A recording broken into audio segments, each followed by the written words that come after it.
Thursday. Get your microphone up there. I know. Good Thursday evening. Nobody wants to hear you belly growl. After about a couple of weeks off, time for some good sports. Arnold, Tommy, and Doc decided to join us in here. Look, I saw this guy walking across the parking lot. I said, "Who is that?" That's right. Road leads me to your door. Well, we here at Good Sports promise you not to give any fake news. That is the real Doc here. You know, I give Doc Hollywood crap a whole lot.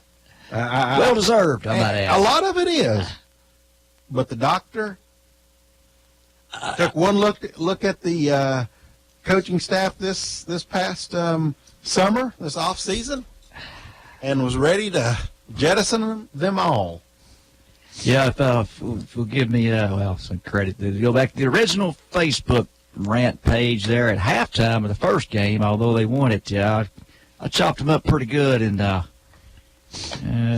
that soothsaying, or I don't know.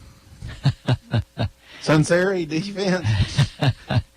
Yeah, let's see what happens here. See what happens to those guys. Coming off. Well, yeah, I'm going to say this: the defense overall, when you look at the whole body of work, has not been exceptionally good nor exceptionally bad. Well, it's gotten better. And it's gotten better. It's what you'd want to see them do. And 2 weeks ago against Georgia, they just ran out of gas because and pretty much mentally deflated because of the offense's lack of any kind of production at all. Yeah. The big question, of course, we're starting right off of college this week, but the big news really is that there's going to be a change of quarterback this week. Yes. And we'll definitely talk about that a lot more in the second hour. But yeah, that's huge. And I don't know if at this point, not only do I think the wheels have come off, they've been hauled to the shredder, But I think we're definitely in a ditch. We'll see though. We've started 3-2 before with Jones, and he's been able to get the team righted. The problem this time, though, this year, from the body language from week one on, it's just not been there. Oh. And that's what worries me. But anyway, we'll talk about that later on. We've got a lot that we've missed a couple of weeks here. 1 week I was out, and then last week they were supposed to have the they were supposed to have the Hoopathon, which they was calling the Markathon this year.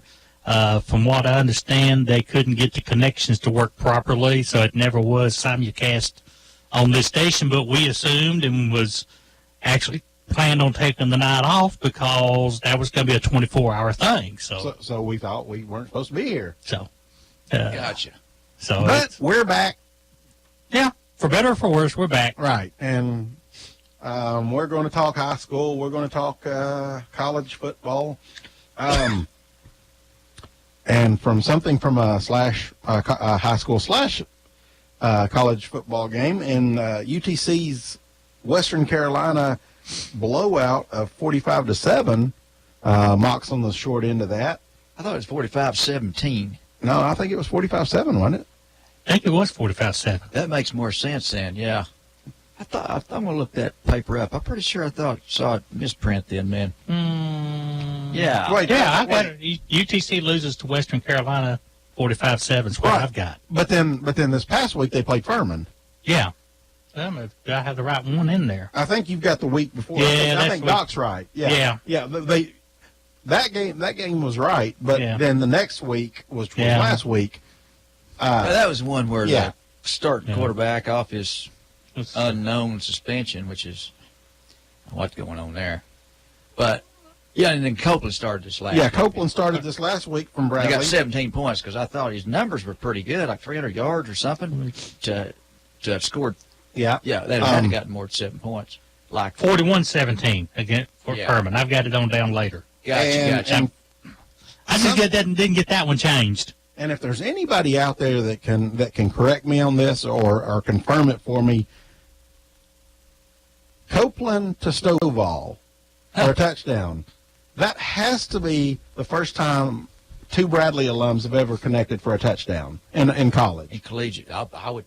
I mean, that's the only thing that I can think of because. And we kind of talked about this Oh, yeah. in text message too, and there's not been that. We come up with Quincy Prigmore from Cleveland played at Tennessee.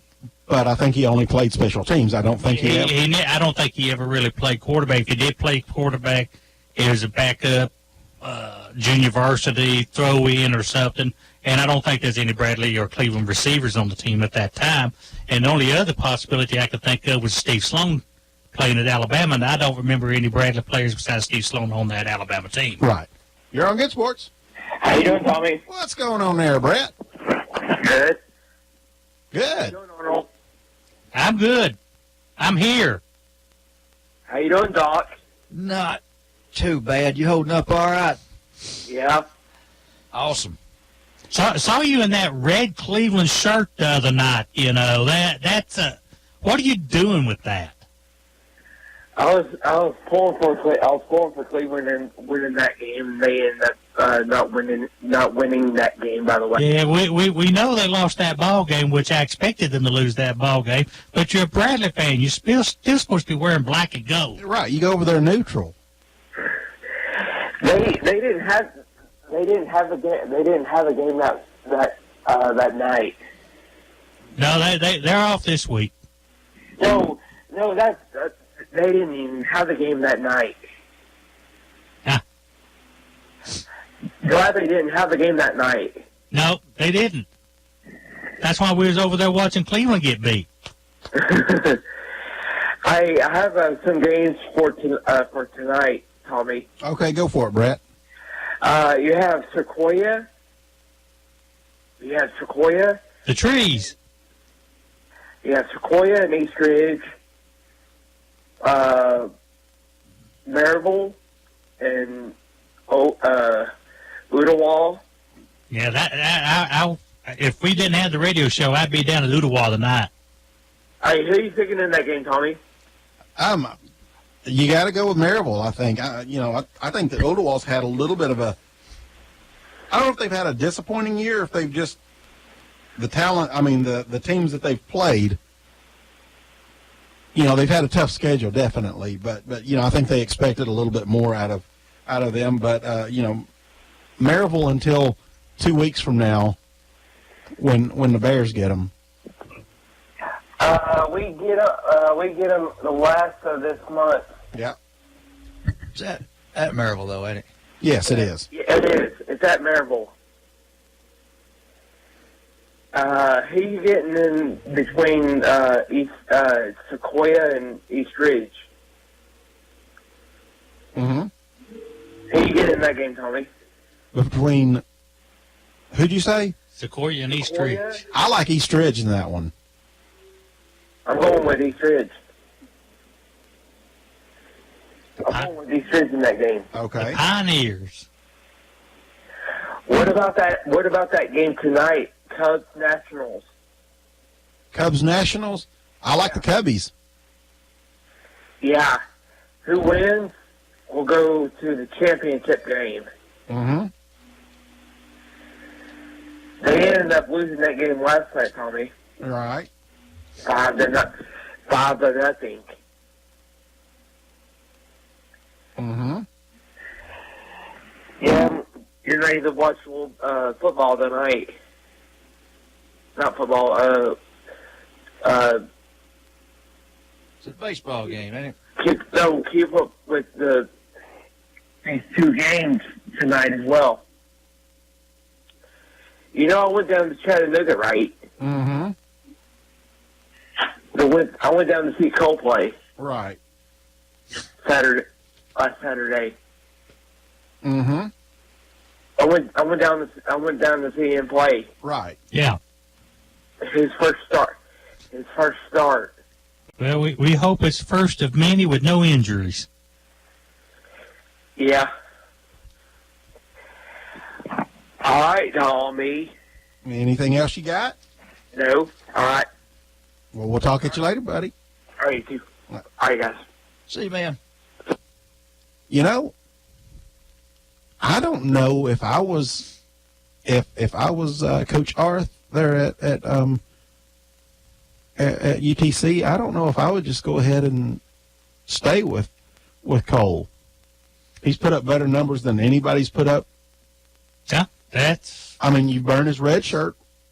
Yeah, and that's the big thing. You've already burned his red shirt, and you pretty well figured that he's the quarterback of the future. So go ahead and take your lumps and try not to get him hurt and play ball. The thing is, their offensive line, and I can say this more on this show than I could on the Tuesday night show because I'm sure there's not very many UTC people listening, but their offensive line, atrocious. UTC? Yes. Oh, yeah. See, I've been to 2 home games. Mm-hmm.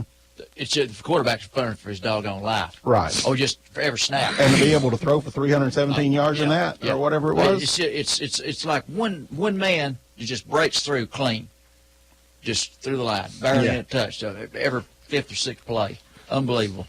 Yeah, the games, I haven't been down there, but the games I've watched them on TV, I was really struck by how weak the offensive line play was. And I know Doc and Tommy, you both have heard me carry on about line play. Yes.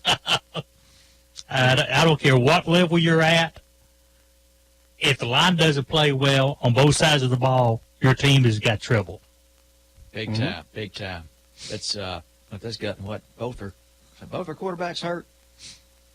Tiano, I think, had a shoulder injury.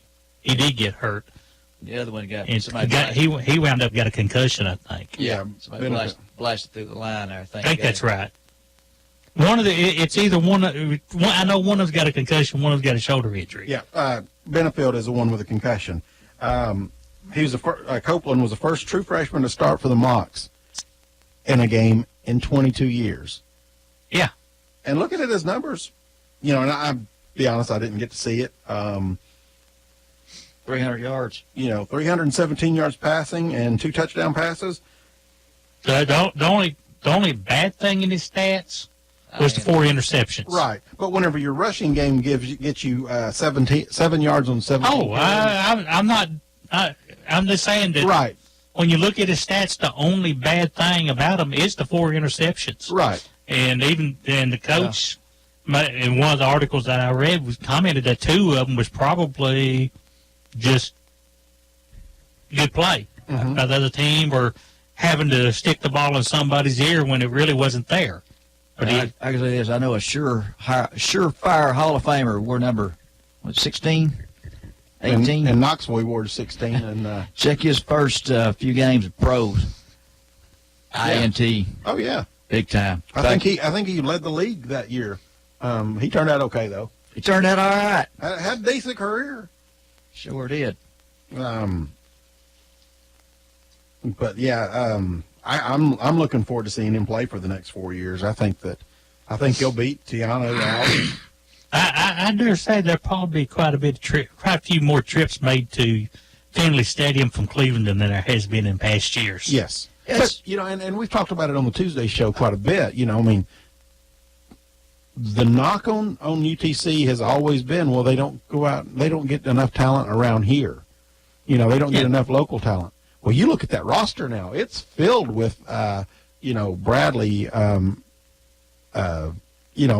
Chattanooga schools. Yeah. It's filled with all those. We've got a couple Bears, a couple Walker Valley, two Walker Valley players, 2 Bears. And then several Baylor and all around there. So, and that's my thing is, as a coach of UTC, you've got to go out and get the best talent that you can get and get them in there to play football if you want to have a winning program. The thing I've always said is if you've got 2 players in their equal ability, and it doesn't, you got your choice of 2 players that can get the job done, why not pick the local kid? Mm-hmm. Get the local guy. That's going to bring fans in the seats that you might not get otherwise. Mm-hmm. You recruit a kid out of Virginia or Louisiana or somewhere, are their parents and family going to make the trip to UTC every week to see them? No way. You recruit a kid out of Cleveland, Ray, or Dayton, Chattanooga, Lafayette, Ringgold, anywhere around here. Those parents are going to come, and those kids are going to have fans from their high school days. They're going to say, "Well, I don't want to drive to Athens, Georgia. Or I don't want to drive to Knoxville, Tennessee, or wherever to watch a football game. I can go over to UTC and watch some local kids play and see some pretty good football." Mm-hmm. And that's what Doc does. Yeah. Yep. I've been, in the last the Huseman era, I probably saw at least double digits in games, maybe 10 on the money, and then I've been to two this year. I mean, so far. It works out great for you, Doc. I mean, you can, at last tick goes off the clock, you can be home and inebriated in 45 minutes, right? No, that's from the 80s club down the street. Oh, okay.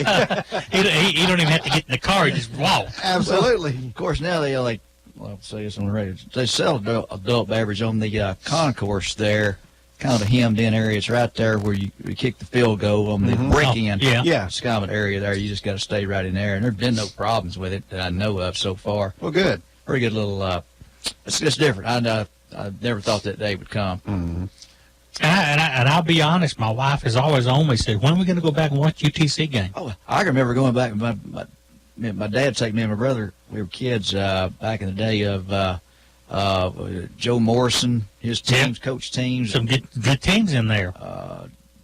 What's the running backs? Dwayne Gurdon, maybe some of those names. At the old Chamberlain Field, field, very unique there. Gosh, I remember going to a lot of those games. Well, we got a very nice stadium there, and Yeah. I'm first one that says I need to make it down there to see more games. But Well,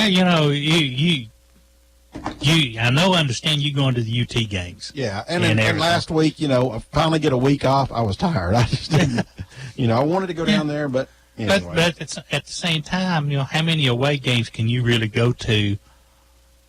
Sure. Hey, DVRs and CDs and DVRs and all that stuff. I've used them for years Yeah. to keep from messing up Saturday when I had something to do. Yeah.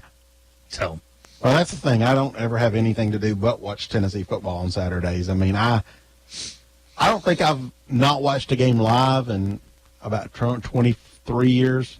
Yeah. Probably 94 would be the last year that I didn't watch one live. And I was miserable, and so I said I wouldn't do that again. yeah, and see, I've kind of had a different philosophy on that because I grew up in a time when you worked on Saturdays. Mm-hmm.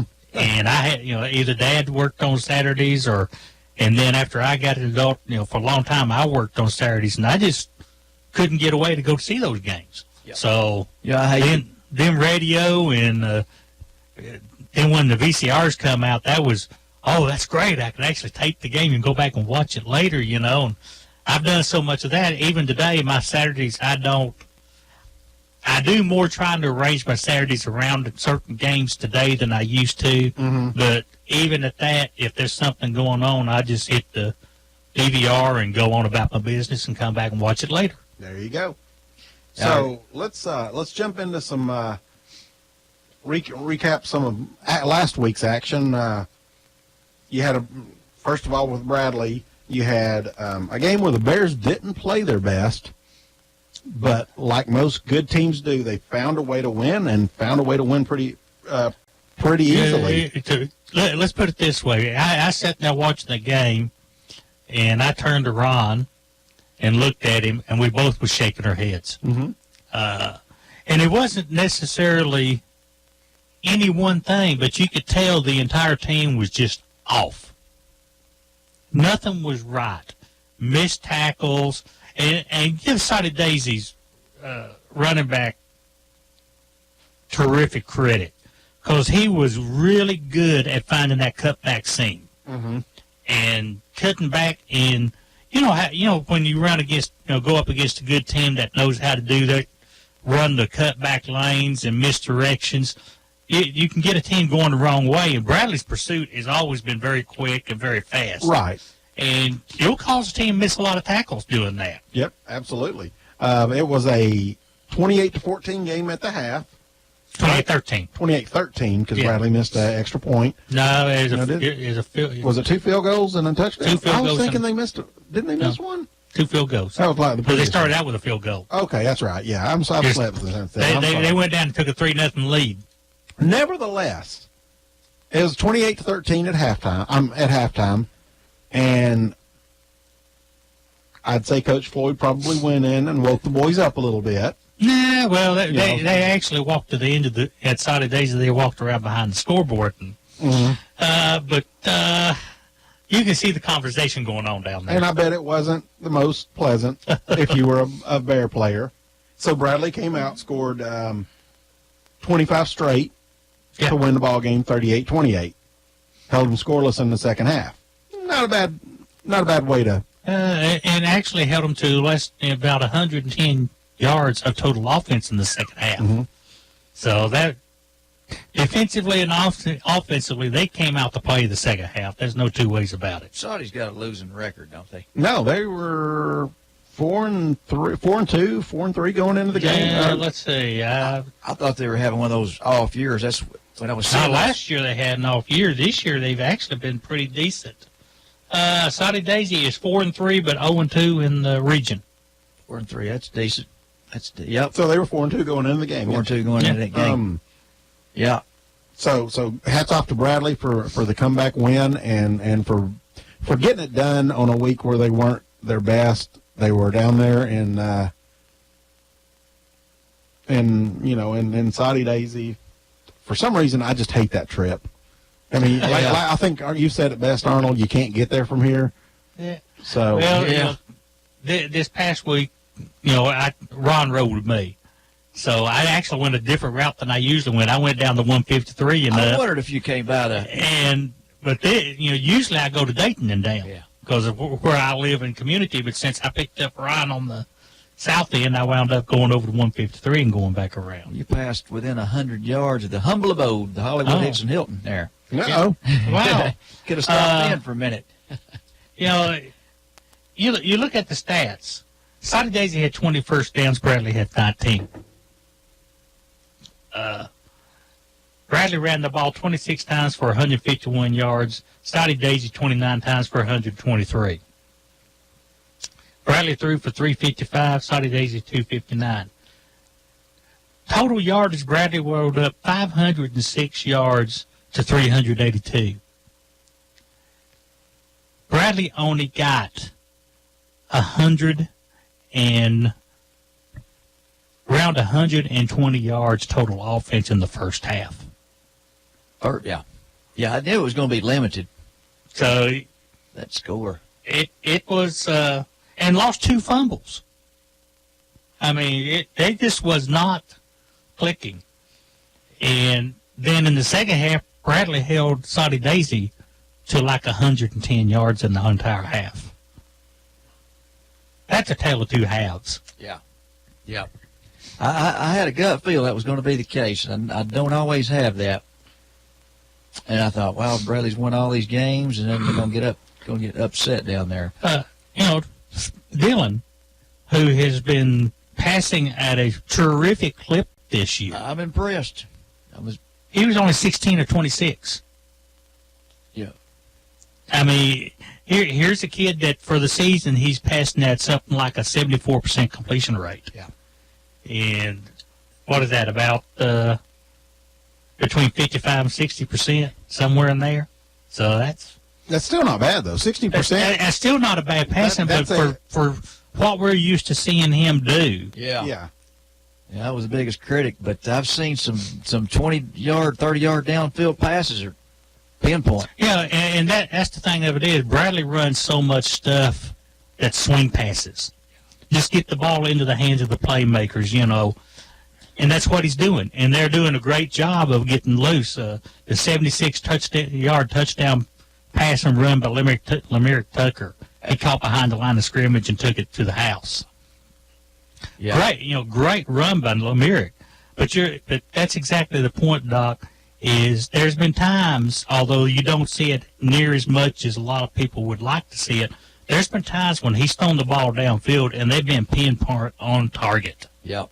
I've seen several of them, including the home game there where I saw you out there at the end, right at the end of it there, late in the game there. I think the Bears had it. It was a third and short, fourth and short. It was and a person I was with, I says either they're going to either just call timeout, and the person I said no, they're going to fling it downfield. I couldn't believe it.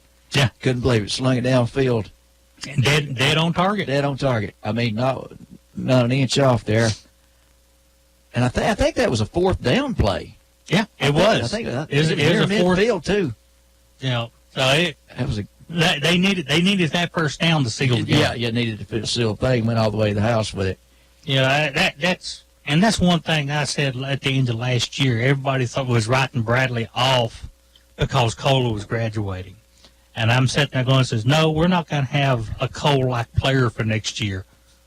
But mark my words, we've got a kid that can play the game, is tough, and he's not going to he's competitive. So, yeah, we're going to be okay. Maybe not Cole Copeland okay, but we're going to be okay. And you look at where we're sitting right now, that's pretty dang good. We're a pretty good place. You know, we're a overtime loss to previous year's national state champions from being undefeated right now. So we'll take that. Yeah. Going from undefeated to winless up until last week. Yes. Big congratulations to the Mustangs of Walker Valley with a huge win at Red Bank last week, 45-42. Oh, yeah.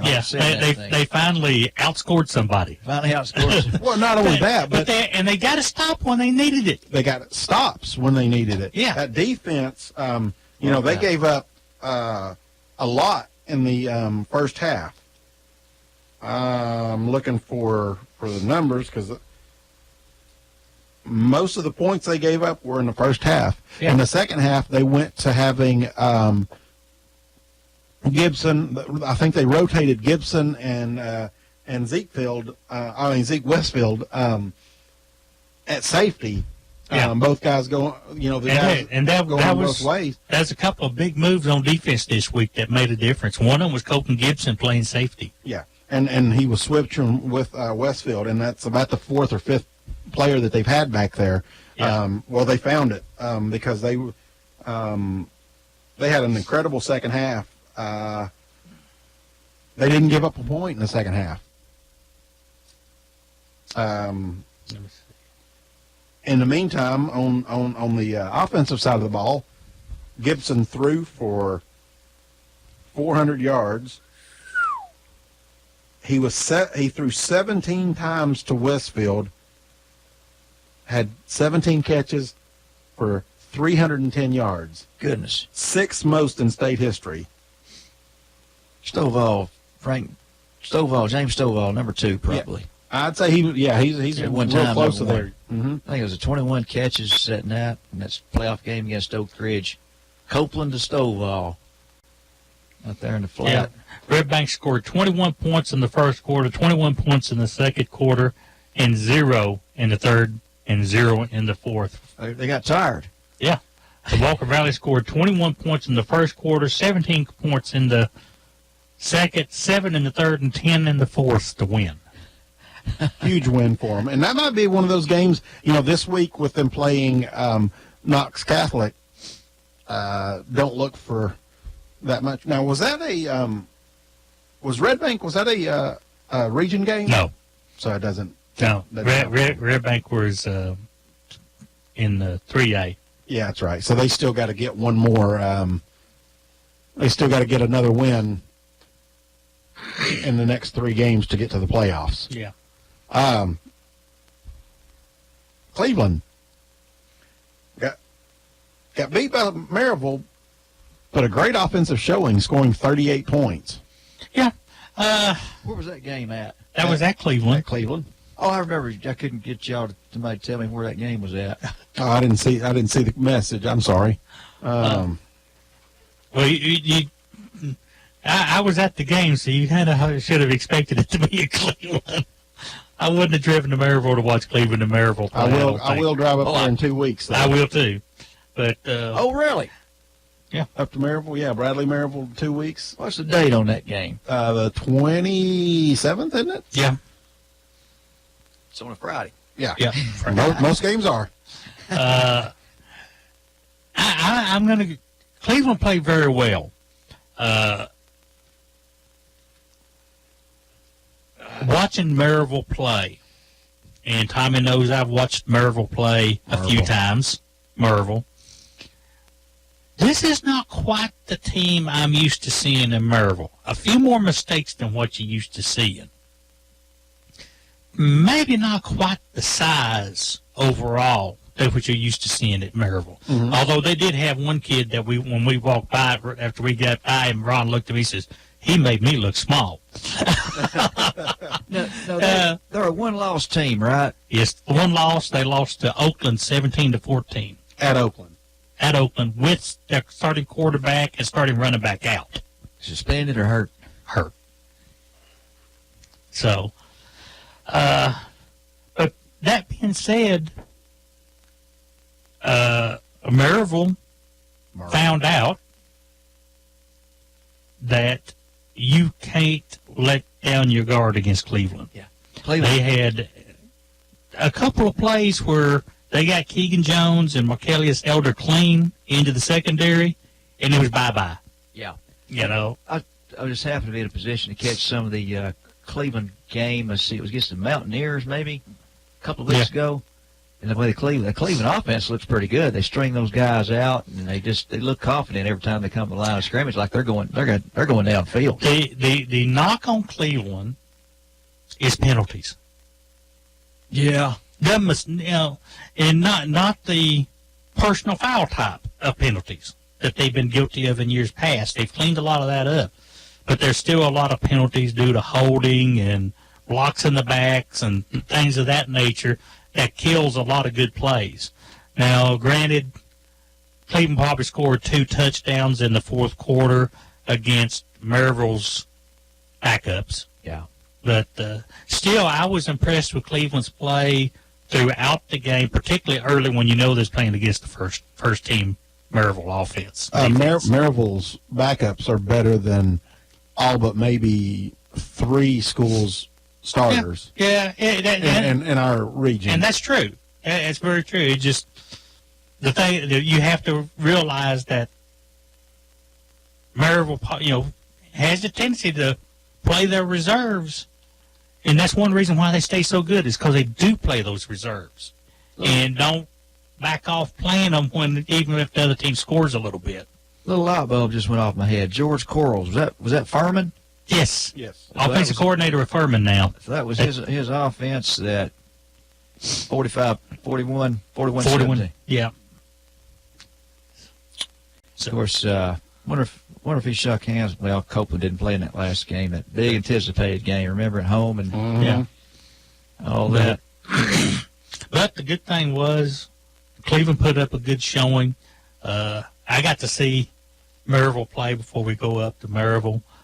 I'm a little bit more encouraged with what we can do against them. Awesome. I told you all. I called it back in June, didn't Yeah. I? Did I not? You- Bradley is going to upset them at their place. That's going to be their first loss at home in probably Eons. Yes. So, looking at Walker Valley's schedule, Knox Catholic tomorrow. That's going to be tough. That'll be a tough game. I still think they'll score some points, but McMinn County the next week at home, that's going to be their shot to get into the playoffs. Yeah. No, wait, that's not a region game either. No, that's not reaching it for them this year. Saudi is the last game at Saudi. Yeah. And they can score with Saudi, I believe. If they can get a stop or two. That game is a winnable game for Walker Valley if their defense keeps coming along. Yes. 2 weeks ago, I would have said no way. I would have thought that. It was going to be an 0-10 season. Yeah. But So, what do you say we do some picks for this week? We got. I think we might be able to do I that. think we might be able to squeeze a couple of those in. Yeah, You want to hit some NASCAR notes while you're before we do that? we'll just go ahead and do this. I don't have my NASCAR notes pulled up quite yet. Well, so that's quite all right. We'll just go with. I'll leave them towards the end.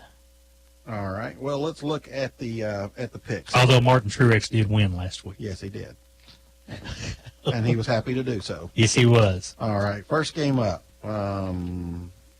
My tablet crashed, so I got to pull it back up. Well, while you're doing that, I'm going to give some standings here. Bradley Central and Maryville are tied in the Region 6, or Region 2, 6A at 6-1 and 3-0 apiece.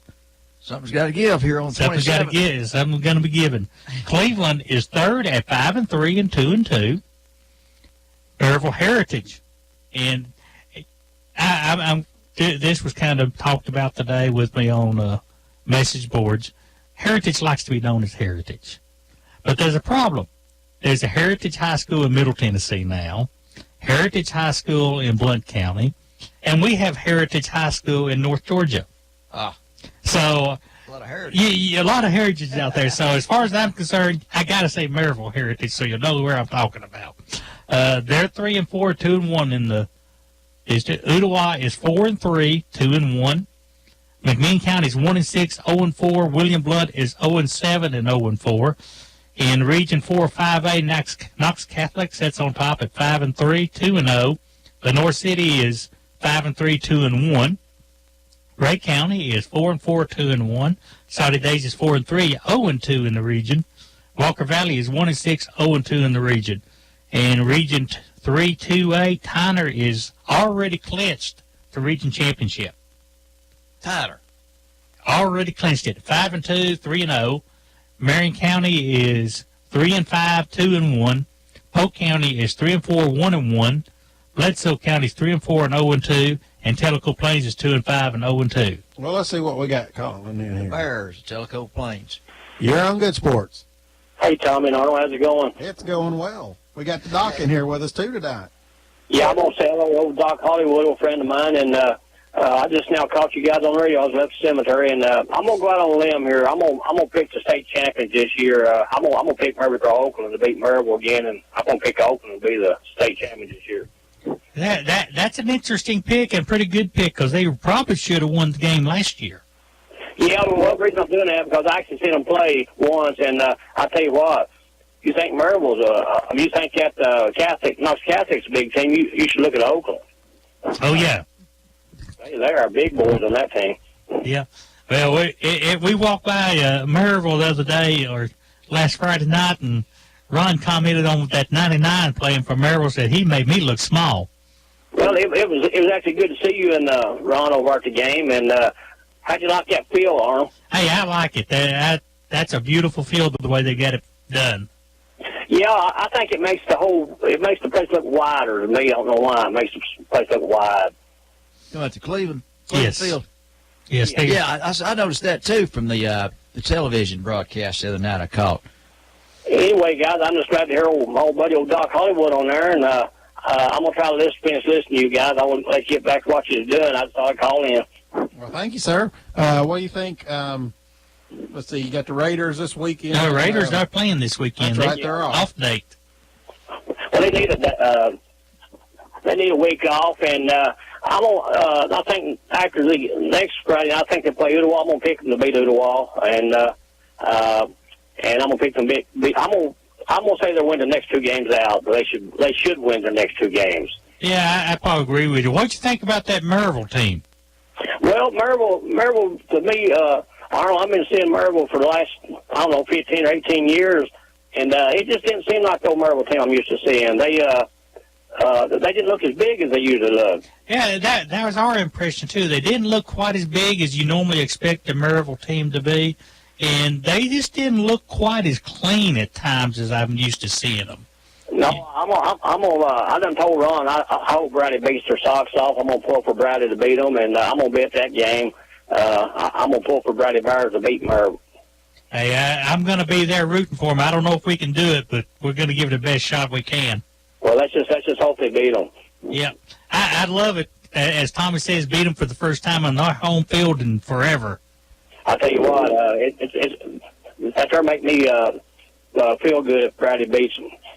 Yeah, that'd be the shot heard around the state of Tennessee, I think, too. Well, it ain't impossible. Brady can go out there and beat them if they play like they've been playing. Just go out there and beat the heck out of them. Yeah, and that's one thing I took out of the Cleveland game. I really thought that this might be the best year we've had a shot at actually beating them straight up that we've had in a while. Well, let's just put it. I think that game played at Maryville, didn't it? Yes. Well, Cleveland's actually beat Maryville at Maryville 2 years straight. They beat them in '93 and '94. Yeah, that's a team that even the Maryville folks say that might be one of the best teams they've ever seen. Well, I just think I don't think Maryville's ever lived that score down, guys. I think Cleveland beat them 93, 75-28, and I don't think they ever lived that down yet. No, they're still hurting over that one, I think. Well, guys, I'll let you get back to your program. It was good to talk, all three of you guys, and I'll enjoy listening to the rest of your show. Okay, you have a good one. All right, buddy. We'll talk to you later. Well, so far I've gone back to 2005, and in the regular season, Maryville has not lost. Okay, 2004 now. They haven't lost since 2004. Home game. Home games during the regular season. I'm back to 2002 now. Still haven't lost one.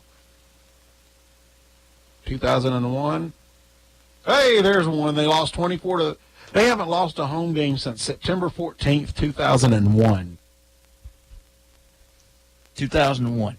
2001, September 14th. Okay, so did I miss it? How many games is that? I didn't count the games. So what? Say figure 5, 6. Say 5. Well, you say, Five a year. 5 out of 10 every year. So just that give you a good number. So they won 2001. That's 16 years.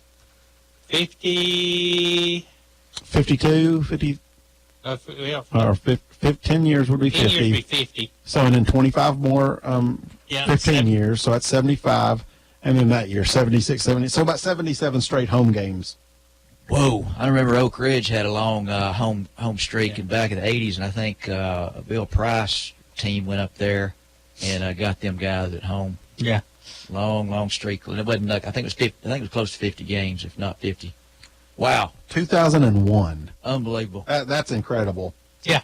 It's gotta get beat sometime. Yeah. It's going to happen. It's going to happen. So why not 2 weeks from now? Yeah. Mark your calendars. I'm people. all for it. Works for me. And then you got to listen to me say I told you so for the rest of the Yeah. until I miss another game. And then, Yeah. Well, first game up, we'll go through with our picks. Clinton, 2-5 versus Oak Ridge at 5-2. This one's probably going to be a bell ringer. I'm just going to. Well, Wait. No. We don't count. We don't count yours anymore. But I'm in studio. I'm in studio. But if you're going opposite of people, did you pick your games this time, or did you go opposite? I'd picked one all year. I got to confess. All All right, you got me on technicality. Yeah. then. So I'm going with Oak Ridge. Brian's going with Oak Ridge. Danny's going Oak Ridge. I'm going with Oak Ridge. Ron's going with Oak Ridge. Dustin's going with Oak Ridge. And Travis is going with Oak Ridge. And Doc is going with Clinton. It's going to be the upset of the century. You know, Get the mortgage on it. now I'm going to say this. This is a rivalry game. Clinton, Clinton and Oak right. Ridge, they get after each other. So it's not an automatic slam dunk that Clinton might not rise up and get this game. Now, who'd you go opposite of this week? Ron. Okay. Yeah. Back. Yeah, 11-1. Well, it hurts. It hurts. That bell hurts. Yeah. Game number 2, Blackman traveling to Cookville. Blackman's one loss was to, I think it was to Oakland. Oakland. And Cookville's one loss, I think, was to Oakland. Yeah. I like Blackman on the road in this game. I think Blackman, the Blaze, they're one of those one of those really good Murfreesboro teams. Brian and Danny also going with Blackman. You know, when I was looking through the games, And that one popped up on me at both of them 6-1. I'm sitting there going, so, you know, Cookville has made some noise a little bit in the last few years. So I said, I need to put this game out there because that's at that level, since they're both region mates, Yeah. that's a big game. I took Blackman, Travis took Blackman, Dustin took Blackman, and Ron took Blackman. And Doc took Cookville. Could be the upset of the century. That's the mortgage on it. Yeah. It's fun from that standpoint because all I have to do is look at ours and I know what yours going to be. I usually don't even have to write yours down right now. Next up, number 7, Whitwell, having one of the best years that they've had in recent memory. Yeah. 7-0. And forever. I think if you actually look at the records, it's probably Really? their best record ever. Yeah. Playing against South Pittsburgh at 7-0. They've been there before. Yeah. I mean, this is a huge game for both teams. And it's for first place in their region. Huge game. Huge game. Undefeated at South Pittsburgh. Man, this is a game that'd be worthwhile going to watch if you didn't have a favorite team. It would be. I like the experience and the home field advantage of South Pittsburgh in this game. I just think that the pressure may get to Whitwell in this one. Mm-hmm. And if they lose this game, take nothing away from them. They've had a great year, and they've still got 2 more games to finish out the year. Yeah. But I like South Pittsburgh in this Yeah. one. I think they're the real deal. Brian's got South Pittsburgh. Danny, however, he likes Whitwell. Hey, I was expecting some people to cross over on this game because it's a good one. Oh, it is. I'm taking South Pittsburgh mainly because of the same thing you are. It's home Home game. and experience for them. Travis has taken South Pitt. Ron has taken South Pitt. But Dustin's going to jump over there and take Whitwell too. And, of course, Doc. Oh, somebody's a Whitwell. Yeah. Whitwell. Yeah, that's home game. South Pittsburgh. You'd like to think they're got the upper hand, but that Whitwell, their defense is giving up just a minimal amount of points this year, right? Yeah. At one point, that 2 or 3 games in, they finally gave up a touchdown late in the game, but Whitwell. In the upset of the century. Upset of the century. Bet the mortgage on it. Well, I don't know if it'll be the upset of the Central, but I think you just got to count on one hand the times that Century. Whitwell has beaten South Pittsburgh. Bet the mortgage on it, yeah. Whitwell. Doc Hollywood says it. There you go. Next up, Battle of Private Schools, McCallie 5-3. Baylor with a little bit of a down record this year at 3-4. This is at Baylor. I like Baylor in this one, even though the records are flipped a little bit. I like Baylor in this game. Danny likes McCallie. Brian likes McCallie. Well, Travis likes McCallie. Dustin likes McCallie. Ron likes McCallie. And I like McCallie. Whoa. Uh-oh. Baylor. Upset of the century. Bet the mortgage. Bet the mortgage for sure. Tommy and Doc out there on that Baylor yeah. All right. side by themselves. That game right there is one of those kind of like the Cleveland Bradley thing, obviously. But I've seen the lesser record of the not as impressive rise to the occasion more than once. Well, you look at the top rivalries in this part of the country. Baylor McCallie is the oldest. Ah. Yeah. South Pitt and Marion County. But the next best, and then Cleveland Bradley. Those are probably your top 3 rivalry games in this part of the state right now. Oh, yeah. Yep. Baylor's losses: Knox Catholic 56-24, Marist, Georgia 31-6. And Marist is a private school in Atlanta, private Catholic school in Atlanta. I know that because my father-in-law was a big fan of theirs. Ensworth 35-21, and Brentwood. Yeah. I mean, their losses are not against shabby teams. They're getting against really good teams. Brentwood is 7-0. Ensworth is 6-2. They lost to an out-of-state. Yeah. And of course, Knox Catholic. Yeah. Looking at McCallie. McCallie's 5-3. Their wins were Chattanooga Christian, Madison Academy, Knox Webb, Ensworth, and Brentwood. They lost to Brentwood Academy 46-24. They also beat Pope John Paul. Yeah. That wasn't very nice of them. No, I mean they should have left the Pope alone. Yeah. Well. So anyway, next up tonight. Oh no, wait, no, that's not the next one up. Soddy Daisy 4-3, Ray County 4-4. Soddy, I think's had a little bit better record than what we would have thought at the beginning of the year. Yeah. Ray County has got a little bit of a disappointing year. I don't know about disappointing, but I think they have a couple of Record-wise. losses out there that you wouldn't expected them to have. They probably should have beat Cleveland. Cleveland come back and beat them in almost the very last second. 9 seconds left in the game when Cleveland took the lead.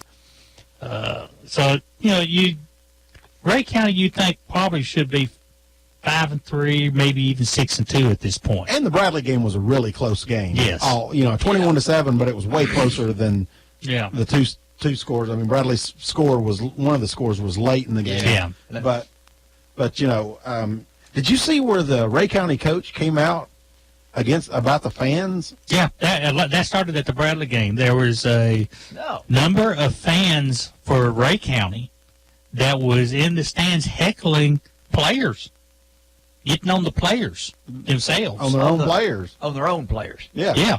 Yeah, on their players for their team, and they were standing in the stands behind them, giving them a hard time for not being able to play games or play.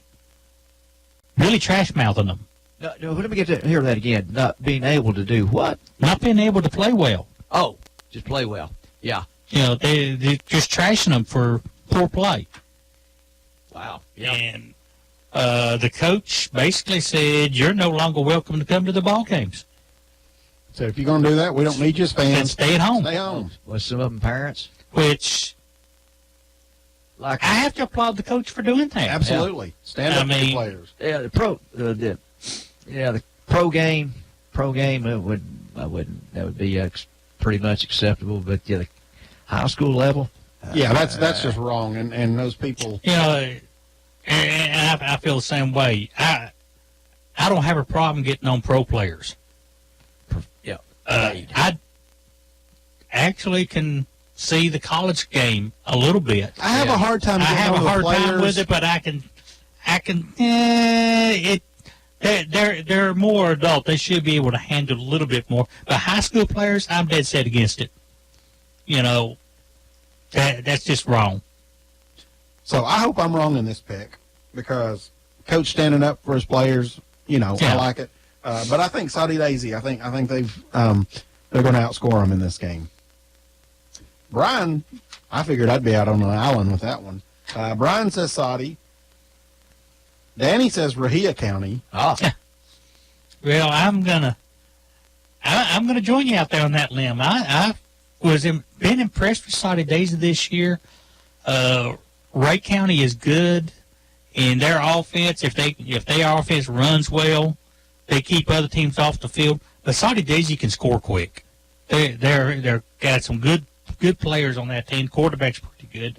So I'm taking Soddy. Travis has taken Rahia County. Dustin has taken Soddy. And Ron, I think it's taken Soddy. Oh. Yeah. And bet the mortgage. On Rahia County. No doubt about it. It's not a yes. I'll be honest, this was a tough pick. Yeah. Yeah, that's one of the, that's only two teams I've seen play live. Yeah. We're not seeing the Soddy thing very limited, but only two teams I've seen, which of course saw Bradley. But those two right there with common opponents, yeah. Yeah, that's a tough pick. could see it going either way in Yep. North Ray County. Next up, Bledsoe 3-4, Polk 3-4. I like Polk to get to the 500 mark. I think Polk wins this game. Brian's got Polk, so does Danny. Yeah, let's see. I'm taking Polk County at home, and that's the real reason I'm taking them. They're at home. Me too. Travis is taking Polk County at home. Dustin is going out there and taking Bledsoe County, Interesting. and then Ron is taking Polk County. Bledsoe. Not going to be an upset.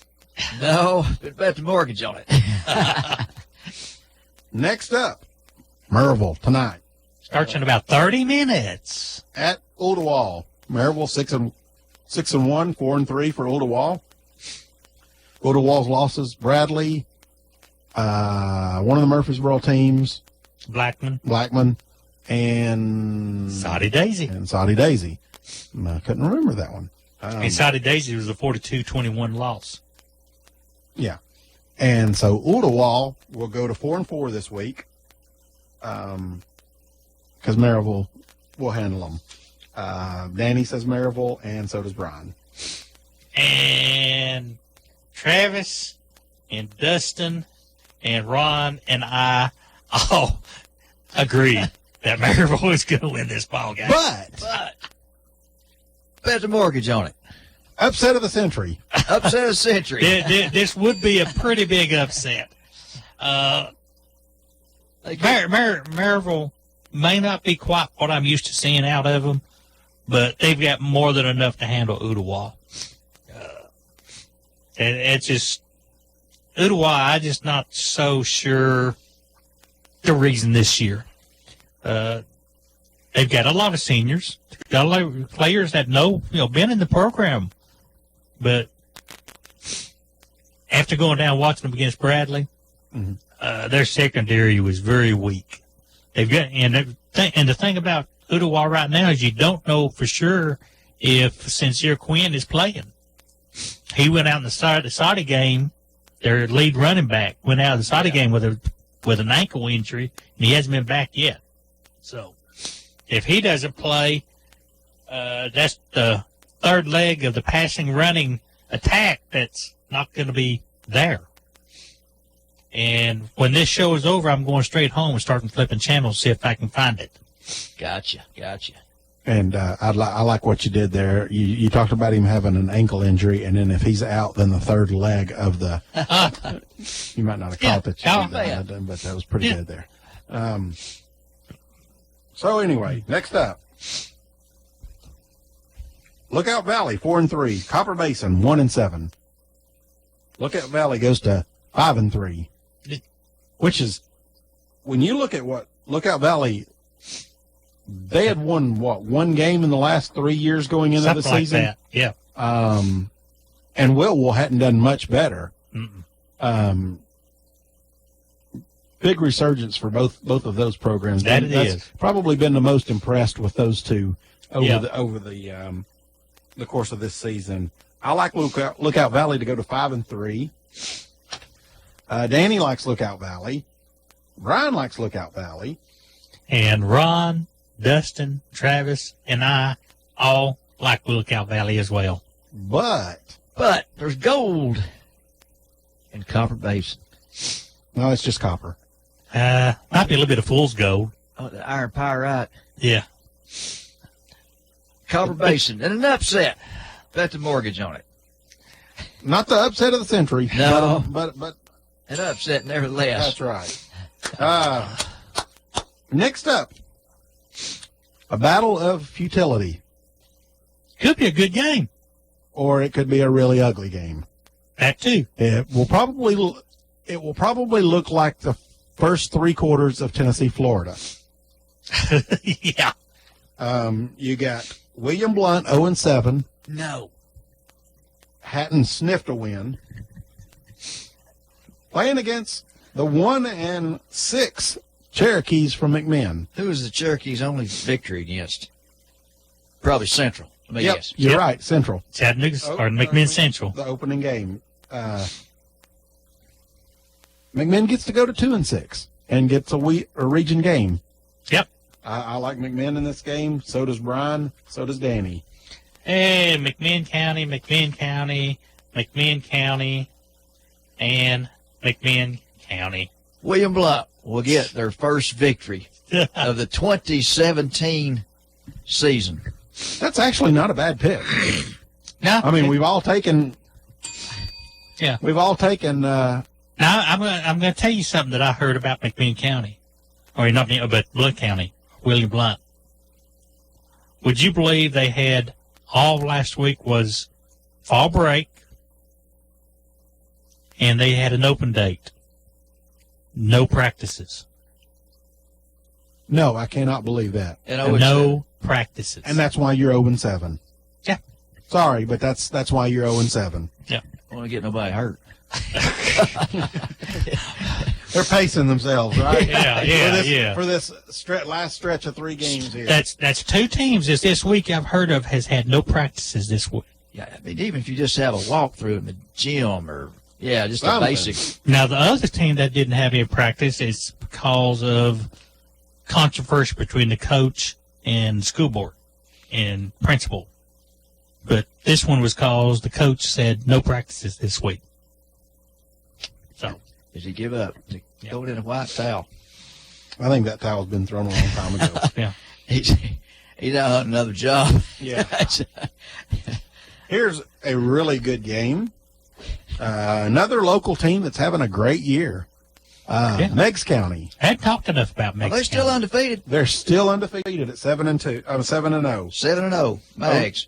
Oneida Oneida Spiders. 5-2. But to me, I think the home standing Oneida team gets it done this week. I think they hand Meigs County their first loss of the year. Really? I do. I think so. At Oneida. At Oneida. Home cooking. Yep. Home long crooked road up that 58 and Highway 27 to get to Oneida. Yeah. I've never sniffed it. Yeah, I know. I have been to Oneida a couple of times. A college school buddy of mine was from Oneida, and I went up there a couple of times to visit him and his family, and went up there for his wedding. So it's Oneida. They're not spiders, are they? I'll tell you in just a minute. Ain't that what a they brand of a potato? Oneida potatoes. No, I don't think so. Oshida, Oneida, or Frozen food section. Oneida potatoes. that's all right. All right. All right, I was close. That's close. These two teams have played last year, first game of the season, and Meigs County won that game at home 34-10. Oneida, looking at their schedule, they've lost 2 games. They've lost back-to-back games, 28-7 and 27-7. So they lose them too. York Institute and Rockwood. Rockwood is a decent team. I don't know about York Institute. I hadn't seen anything on them. York Institute is 5-2. Is Taft Youth Center still out of business? Is who? Taft Youth Center. Oh. I think they still have a team. No. Oh yeah. Well, I'm pretty sure Taft they do. Youth Center. Yeah. What was the other one? Was it was I don't know meters. Was it the school for the blind or the deaf? Yep. Tennessee School for the Deaf. Are they still fielding? Yes. Now there would be a matchup. They don't play very many games. They generally play Georgia School for the Deaf, and some other schools make like it that. fair. I mean, Yeah. I shouldn't put another team. I'd put cotton in their ears, but But yeah, I I see. wonder how the halftime show is. Yeah. you got to put cotton in your ears if you play the deafs. Oh, I shouldn't talk. I got them deaf right here. But what's the other one? The local thing here didn't make it either, did it? Tennessee High, whatever it was? Tennessee. Their problem is is numbers. Yeah. They had a high school football team a couple of years. They canceled last season because they had 17 players. Yeah. Right. And talking to some of the people affiliated with them this year, it's the same situation. They only had about 15, 17 players. So they And again, said there's just not really enough players to. yeah, run you to death. So, you again, can't- those were not TSSAA games, not TSSAA. They were, No, there was a Christian collegiate league. Yeah. They was actually looking to join the TSSAA, but the numbers just are not there for. Now they've got a couple of good basketball teams. They have some other stuff going up there, but the football team they've kind of set it aside till they get some numbers, I think. Gotcha. Can't blame them there. That's private school, obviously. Yeah. Yes. So I went with Oneida. Did we go with all the picks, Danny? Yes. Danny, yeah. So I guess I'm out on a limb there. Yeah. You got the Oneida limb. Well, we figure out what their name was. I wasn't paying attention. Oneida Spiders or Oneida Potatoes or the Taters. Red. The Indians. They're the Oneida No, Indians. the Indians never would have got it. Nope. Next up, Knox Catholic at W. Walker Valley. Walker Valley coming off their first win of the season. I'm afraid that's going to be short-lived. I just think that there's too many weapons for Knox Catholic. Yeah. You know, I do think that Walker will put up some points. I don't think there's anybody, probably not many teams in the state that could stop Walker Valley. Yeah. Not the connection they have in passing game. But I just don't think they can score enough. Excuse me. I look for a 50, 55, 60 to 20, 28, 30 game. I look for a lot of points. I actually don't. I think you'll probably be more in the realm of sub 40 to mid 20s. All right. Because mainly because I am highly impressed with the Mays kid plays defensive line for Knox Catholic. I don't think anybody in Walker Valley can block him if he decides to go for the quarterback. So you think he'll score? You think Walker Valley will score in the 20s? Yeah. Is he a UT Knoxville signing? Yes. He is? Yes. I think I've heard that name on another Yeah. radio We watched him against Cleveland. Ron and I did. And while I was not that impressed with Knox Catholic's rest of the team, Yeah. he impressed me.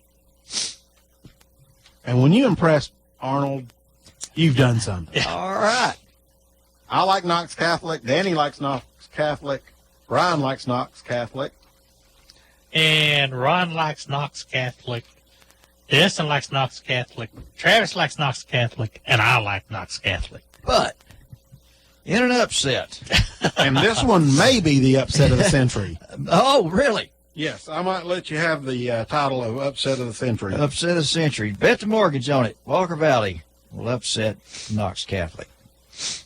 I don't think Doc will go 0-12 this week. There's too many of them on the fence here. Yeah, I think so. And that's what we was talking about today at work, because we use the same picking sheet at my office picking group, and a couple of them was also talking about this was tough. Listen here, there's fence games here. Yep.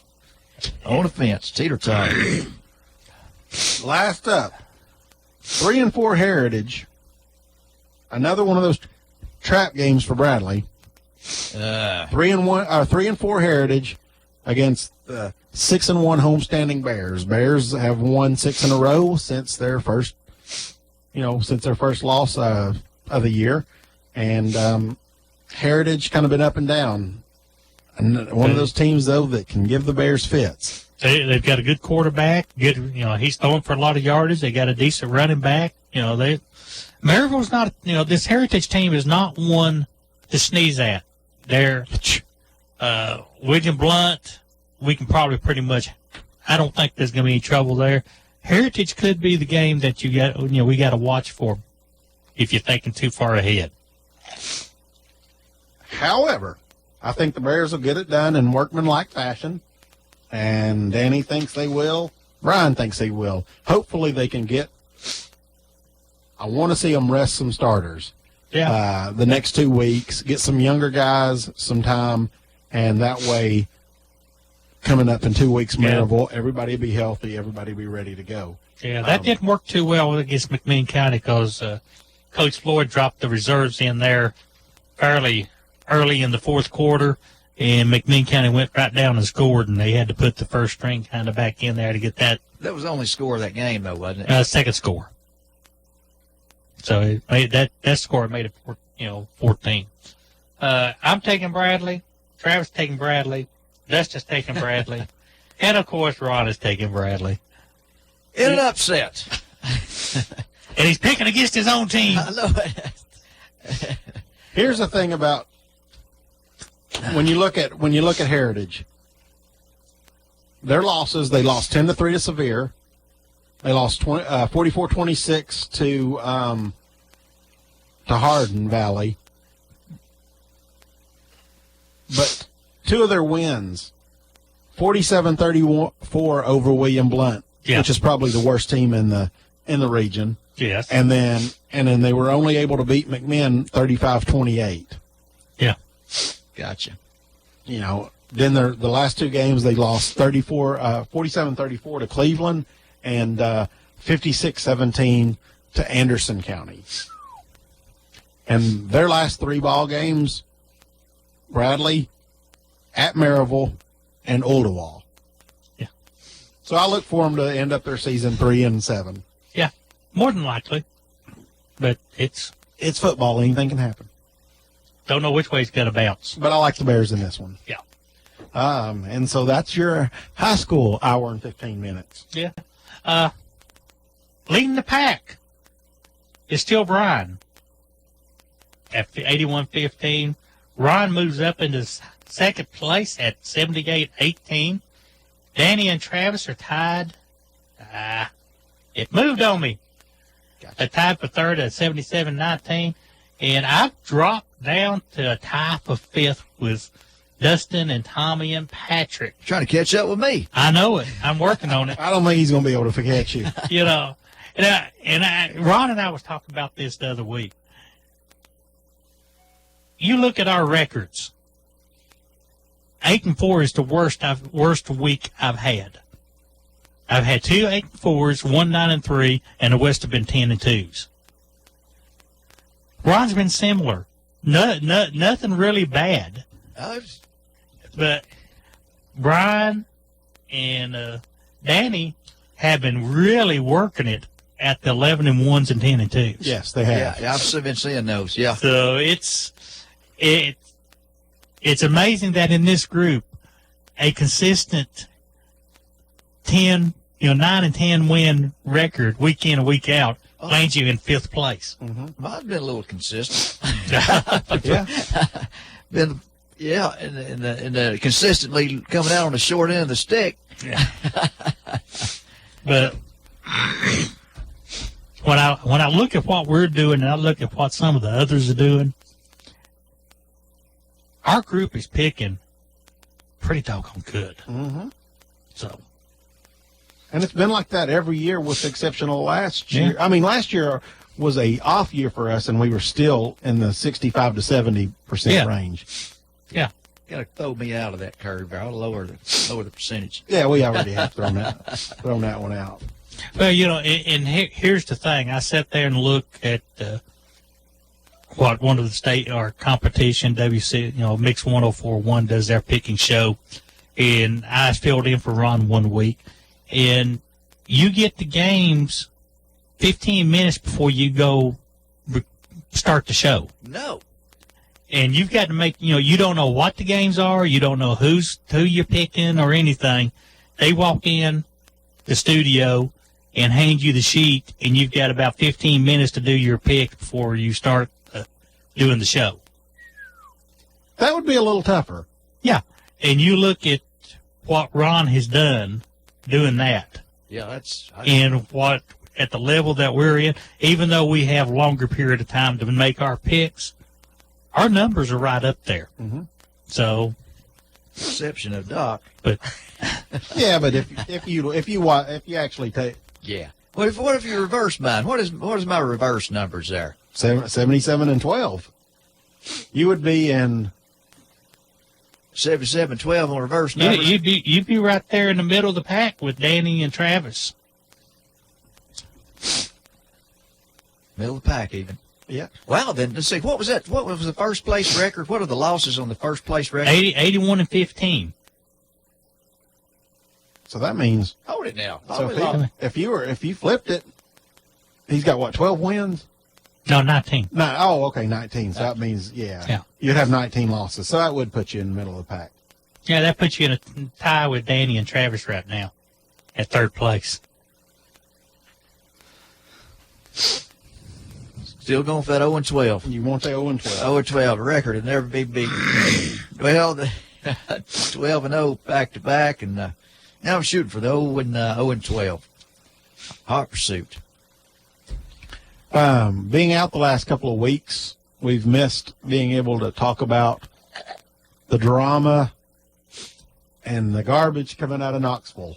You know, it's just like every day it seems like we get to read a new Butch Jones quote that just makes you cringe. Today's was pretty cringeworthy. I didn't hear today's yet. It basically was. I just heard part of it really, just before I come in, and it basically was talking about champions of leadership. The quarterbacks couldn't get all the reps, so they could get. That was yesterday's. Oh, Yeah, that's the yesterday's? leadership reps. Yeah. You know those are leadership reps are whenever you don't actually get the physical reps, but you, I guess by osmosis maybe you absorb the rest or something. I don't know. I mean, last week he starts out by calling out the media for fake news. Shy Tuttle was out of the game. Why was he out? Football is a very emotional game. He fell on a helmet. I mean, seriously, you can't come. You've had all the week to come up with something better than that, and that's the best you can come up with. I thought somebody kicked him in the head when he was on the ground. No, that was Trey Smith. There's another one. That's why Darrell Taylor is out for this week. He was suspended for the first half of the game for fighting in the Georgia game, and then he's suspended indefinitely, so he's missing the rest of the game from a from a team suspension. On a defensive line that has gotten better, but still, losing one of the better players. I'm not going to hire and fire coaches on Doc's philosophy of how they dress. No, I'm not either. But I will hire and fire based off product on the field. Yeah, those clowns I saw down at the pavilion. You can tell them I said that. There's a lot of question about what's going on in Knoxville right now. Now, I would not bat an eye if we had the same record as we do right now, and I felt comfortable that the team was playing at its full potential. No, I wouldn't have that problem either. If they was playing the best that they could play and getting beat, I wouldn't bat an eye, because this is, to a certain extent, a rebuilding year. You're replacing the quarterback. Of course, you do have John Kelly coming back, but this is his first year as a starting running back. Some changes on the offensive line through graduation. But in year 5, your offensive line should be better. Yes. And should be deeper. Yeah. And, I would not be as down on them as I am right now if I felt like the effort was there, the coaching was there. Yeah. That they was doing the best that they could. It's obvious to me that somewhere something is completely out of whack in Knoxville. Yeah. I mean, how do you go to your coach and extend a contract? How do you do this? The athletic director, how do you do that? You're on Good Sports. Hello? Hello? Hello? Hey, I listen to you boys on Thursday nights, Yeah? and I've never heard you, everything I've heard you all say is running somebody down. That's not true. Yeah, it is. I've caught flack all night. Thank you for taking up for me. Yeah. Y'all just talk about Tennessee. Every once in a while, a fella had a down spell. Yeah? This is maybe one of the years. Okay. I'm a Tennessee boy. Oh, I am too. I haven't missed a home game since 1995. I've been to every one of them. Spent a lot of money going to those. I don't go to none of them. I went to I think I've been to 3 games in the last 30 years. Oh yeah. Yeah, I listen to you boys. I know. I hear them play. With y'all boys down them. It's not. The coaches does all they can do. But if you send a play in and that sucker don't miss it, it ain't the coach's fault. He can't run. He can't go out there and run the play. No, but isn't it the coach's job to get him to develop that player to be able to do his job? Yep. And Some of them boys are just there to, I think, run around and have a name of playing for Tennessee. I don't think their heart's in it. right. And so, it's a tough job as a coach. It is a very tough job to be able to motivate those kids week in and week out and to get them ready. But let me ask you this, caller. Do you think that Georgia is 41 points better than Tennessee? No. So who would you put the blame on there? Would you put that all on the players? Would you put that on the coach for not being able to motivate them and develop them? 75% of the players and the rest of the coaches. Okay. Now, when you look at Coach Jones's overall body of work, this week they play against South Carolina. He's 0-4 against the South Carolina coach that was 1 year at South Carolina, 3 years at Florida, and 3 of those years were Florida's worst years that they've had in the last 30 years. But just like was it Florida? Florida, they played, and they had them 20-20. Scores tied. Mm-hmm. Okay. They threw Florida. They threw the ball. The guy caught it in the end zone. Yeah. Okay, you had two guys there trying to break up the play. Right. Okay, one of them, I'd say him. That was on the right hand side. I watched a little on TV. I'd say that part on the side because you can't catch a ball looking back, forwards. He never did look backwards to see where the ball was. Right. I agree with that. The other, he done the best he could do. But that one, he should have been able to, on the right-hand side, went in there, he should have been able to knock the ball down or intercepted it. Mm-hmm. But no, he was looking forwards. Right. I was talking to another lady here over my shoulder. Yeah. Yeah. He had been knocked in the head. Like, somebody had slipped something, knocked him in the head. He don't know how to look backwards. Yeah. I tell you what, it's tough being a Tennessee fan right now. It's frustrating. And, we don't want to come across as negative. Arnold and me, for sure, are two of the more positive people that you'll ever come across when it comes to Tennessee football. Now, caller, if you could see some of the text messages I send to these two gentlemen in here, especially after I'm out of the sports bar. Doc and his friend Budweiser, they don't like on our text messages. They don't like. They don't hold anything back. I'm surprised I'm not barred from this show, caller. And I'm going to say this. I love to come in here and brag on Tennessee. And if you've listened to the show for a good period of times, you'll see a lot of times this year in particular, I've been defending Coach Jones and the staff as much as I possibly could. But looking at what is going on right now, I have to question it. It's a mess. Yeah, It really is. and I go back to Doug Dickey and Bill Battle and the changeover to Johnny Majors back then, and I saw what went on then, and I see what's going on right now. I'm concerned. You know what? To be honest with you, I called it aggravation, but what it is, I've never seen it in a mess like it is now.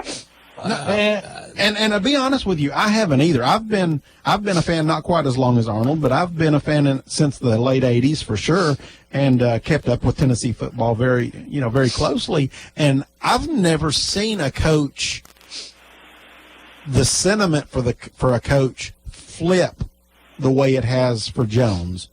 No. He has his approval rating right now, I mean, if you were going on numbers, if you polled Tennessee fans, I bet you're probably looking at lower than it was with Dooley at the end of the Dooley time. Well, remember those games? Just get shellacked one game after another. Mm-hmm. You know, Yeah, he got a rating like Trump has, hasn't he? Yeah. you know, one of the things about it right now is we don't see progress. Now, and like I said a little bit ago, I said I would not be being out of shape over the record that we have right now if I could see the effort and the team playing as hard as they could and the coaching staff doing the best they could. But I don't see that happening right now. I see a lot of problems. I see a lot of it, and you were listening at it, and I saw some of reruns and all. Yeah. But like I say, I just don't see the player. I know it takes a coach to get them on the stick, but I don't see none of the players like last year is got the interest they had last year got this year. The only player that I look at right now and say that they're playing at the best of their ability. Cone jumper. Well, that might be the second one, but the first one is John Kelly. Mm-hmm. I can't argue with Leading the SEC, right? And I'm really been impressed with the way he has played this entire season, but with very little help. I mean, the offensive line has not done a great job for him. The quarterback, the passing game has been off and on. There's been a time or two when it's looked fairly decent, and then there's other times it's looked almost non-existent. It looks to me like some of the quarterback sitting back there. It looks to me like the line that's laid down. Yeah, it does, and it looks. Anybody. And to me, it looks like Dormady, the quarterback, has played scared a lot too, and it might be because of that offensive line. You know, one of the questions. When you beat 300 and 400 pound boys running shoot, Well, yeah, I run the other way too. I agree with you. You know, one of the big things that come out in the discussion in one of the on the Sports Sound Off show on Sunday mornings at a WIVK, I listen to it I'd rather listen to that show than most of the post game shows because you get past the people like Doc. You know, Doc's not awake at 8 o'clock on Sunday morning after a bad game. No, But about 4 more hours. But the thing of it is, they got this discussion going. Is Dormady the right quarterback for what Tennessee wants to run? We're about to find out this Saturday. Yeah. High noon. Hey, fellas, this Caesar fan thing, I'll just cause it to aggravate y'all for around there. I'll agree with y'all, fellas. I'm worried. Yeah. Hey, we call in and aggravate us anytime. Every once in a while, we wonder if we're just talking to ourselves. I hear that. I'm glad. Yeah, we're glad to hear that. Whether you agree with us or disagree, we're glad to listen that you're listening. Yes, sir. Yeah, y'all have a good evening. Hey, you too, sir. Thank you for the call. Okay, Yeah. You know, it just when you look at not only the development of the players, but I think, and I thought this from the beginning, from the very first game, I thought there was a disconnect in the locker room. I mean, there's no way for us to know what goes on in there truly, but when you look at the very first game and you saw Dormady sitting on one cooler, Garantano sitting on the opposite one. I didn't see that. A good 5 feet away from each other. You know, they weren't in the huddle together. They weren't, you know, it just looked odd. Yeah, and even the TV commentator was talking about that, the fact that they wasn't together. You know, Yeah, really. I was at Wild Wings. Yeah, it was kind of they just couldn't figure out why is he here and he here and they're not even talking or even paying, and why is he not even paying attention to what's going on. You know, really good quarterback teams may have two quarterbacks out there that are competing for the job, but they both usually are up there in the middle of everything that's going on. And that wasn't going on in Tennessee. And I'll be honest, I had some questions last year when they was talking about, when Dormady would come in, was here's a drop back passing style quarterback. Great accuracy, looks like a terrific player, but is he going to run the read option offense properly? Which means every once in a while he's got to pull the ball down and run it. Is it the left or right leg he's got a heavy brace on? I think it's the left. Left, I think. Is it just me, speaking of those, how many times you see these college quarterbacks with leg braces on one of the legs?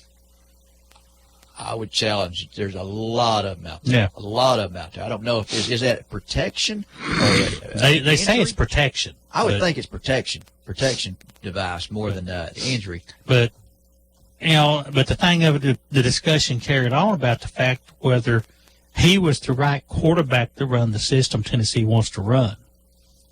And if you're not willing to change your system to fit what the quarterback does, how do you recruit him? Gunslinger from Texas, right? 6'6", whatever he is. Terrific prospect. I think in the right system, he's a terrific quarterback. I'm not sure he's in the right system at Tennessee. Did that go back, am I right, the two guys, Pat Ryan, when he was ball quarterback, and Streeter? No, they wasn't there at the same time. Ryan was way before Jimmy Streeter. Who spelled Pat Ryan? Who played? Because I remember Pat Ryan was going to the pros. He was going to be drafted. And I think, was that under majors? Was that under majors or was that by? No, that would have been before majors. So he allegedly goes. That goes back to probably Dickey. Probably Dickey, you're right. That, I think I heard Pat. Because that would actually go before Bobby Scott. Goodness. I think Pat Ryan was that old. Yeah. Because I go back to Bobby Scott, because after Bobby Scott left, then you have Condredge Holloway, and then you have Jimmy Streeter. So you got to go back before Bobby Scott to actually get to Pat Ryan. So Ryan supposedly goes to the head coach or whatever, says, I'm going to be drafted. I'm going to go on to the pros. Let the second guy play. Oh, that was a class thing. If that's all that's accurate. Yeah. All that's accurate, yeah. Well, I have to look it up to see exactly what the... I remember seeing Pat Ryan play in the pro. Yeah. Yeah, it was somebody's up north. But Bobby Scott was the quarterback of Tennessee when I first started following Tennessee back in the late 60s. Dewey Warren. What was his Dewey name? Warren was before that, too. Swamp Rat. Swamp Rat. Plays in a lot of charity golf tournaments. He actually was quarterback right at the start at Dickey's. I think you're probably looking at the idea that Pat Ryan falls between Swamp Rat and Bobby Scott. Swamp Rat. Overachiever from Copper Yep. Basin. Yep. Undersized quarterback, but he was fluid. Yeah. Oh, And he used to have a terrific little radio show out of Knoxville I used to listen to. him and Aaron Green run that thing, didn't they? Former basketball player. Worst winning percentage versus top 10 opponents, current SEC teams in the last 9 seasons. No. Vanderbilt's 1-11. Mississippi State's 3-18. Missouri 3-14. Kentucky 3-13. Tennessee is 0-24. No. That's got to be trick photography. No, Surely they've won. not No, against a top 10 team in the last 9 seasons. I'd agree with that. That's enough right there then. But of course, 5 of those years are only Butch's. It's done. There's just no way. It's just no way, boys. Of course, the rumor mill is going crazy, and I love this. John Gruden. John Gruden. Bought a house. Yeah, everything. That would. I'll tell you what. John Gruden becomes head coach at the University of Tennessee at Knoxville. I will cut my hair right No, here. you Y'all won't. can cut it right No, here. you won't. Oh yeah, right here. Y'all can cut it. I won't cut it. Y'all cut it right here on this show live. John Gruden. That's the safest bet. The safest bet ever made. But rather than keep on about this stuff, I'm going to throw something good out there. Although it's not for Tennessee, it's about Georgia. Why you want Nick Chubb joined the 4,000-yard club. 4,000 yards in his career at Georgia. Yeah. That's pretty doggone stout. I'm doing that for the red-headed Wildcat. I thought I got to throw something good out there, Georgia, every once in a while, just to keep her from turning over in her grave. Well, Yeah. I tell you what, she would have loved to wear us out last week. Oh yeah. Last week Auburn beats Ole Miss 44-23. Georgia beats Vanderbilt 45-14. LSU beats Florida 17-16. South Carolina takes care of Arkansas 48-22. Alabama rolls over Texas A&M 27-19. And what I thought was a pretty doggone good game. Then Kentucky beat Missouri 40-34. Didn't see any of that. Was that Florida game? Was that at Florida? Yes. Yeah. So that, what's his name? I think only lost one game there as head coach. Yeah. Was that 17-16? How did they arrive at that point total? They missed. Florida missed an extra point. Oh my gosh! Yeah. Didn't that haunt them in Tennessee? So what you always asking me about that the Bradley games? Did they miss an extra point? You wouldn't believe the text I get from Doc asking if they missed the extra point. Was a 2-point conversion, a run or a pass? Yeah. That's the other one. These are key facts. I need to know these things. And, I don't like the idea of chasing points. No, I don't either. Case in point, the other night wasn't it in the Bear game? Yeah. Yeah, I agreed with that. I agreed. No, you take there's a point when I probably say okay, late in the game. but then there's also a point that I say when the momentum is more important than the points, you get the one. Yep. Yeah. And whenever you score with 9 minutes to go in the third quarter, and it gets it, and both teams are scoring a lot, and it didn't end up hurting Bradley in that one. Yeah. But I just don't like the philosophy of going for two right No. there. No. When you've shown you can move the ball. Yeah. I'm with you. Yeah. This weekend, Saturday, Auburn versus LSU. I don't have a time or a network yet. Auburn LSU is a 3:30 CBS game. Okay, that's what I was thinking is probably going to wind up being. 12 p.m. BYU at Mississippi State on the SEC Network. 12, South Carolina versus Tennessee on ESPN. You know where I'm going to be, sitting in front of my TV. I'm going to be sitting in Knoxville. You bet. 3:30, Vanderbilt takes on Ole Miss on the SEC Network. At 7 p.m., Texas A&M against Florida on ESPN2. That could be a really interesting game. Arkansas takes on Alabama at 7:15 on ESPN. And Missouri takes on Georgia on the SEC Network at 7:30. And I think Georgia's going to name their score in that one. Butch Jones's teams are responsible for 3 of the 6 largest Tennessee losses in history. No. Yep. One of them last week. One of them last week, 41-0, was the worst home loss Home loss. Since, Georgia. Since 1905. yeah. I wouldn't have thought that. Yep. I do remember the 44-0 shellac and Georgia gave them in that Herschel Walker era. But that was at Georgia. I'm looking for something here. Is Georgia on their way to the national championship No. game? No, they're It's not. going to be drilled They will at get- they an will- SEC game. They're going to get to the SEC championship game most likely, and then go up against Alabama. And Then that'll knock them. They might finish top. If they win out, they could only likely finish top 3. I'm going to say this: Kirby Smart looks like he's going to be the real deal as a head coach. Looks that way.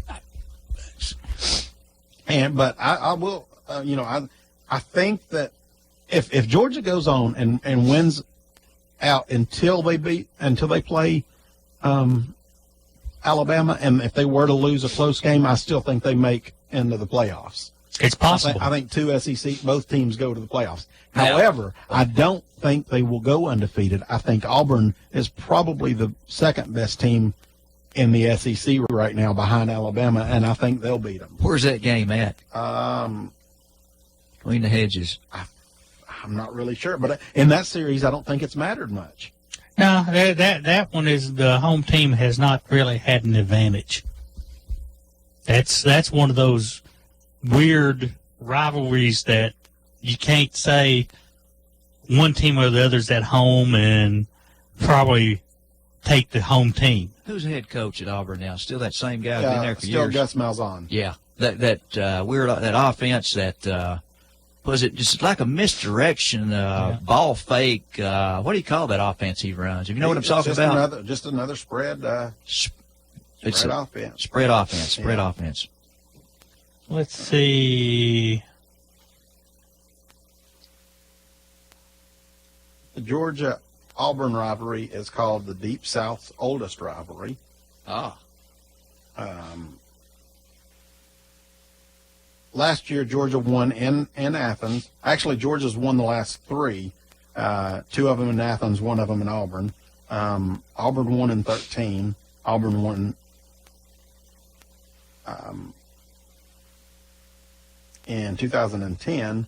It's been dominated by Georgia here over the last 10 years, with Auburn winning just two of them. This one is at Auburn. The series overall is 57, 55, and 8, with Georgia having 57.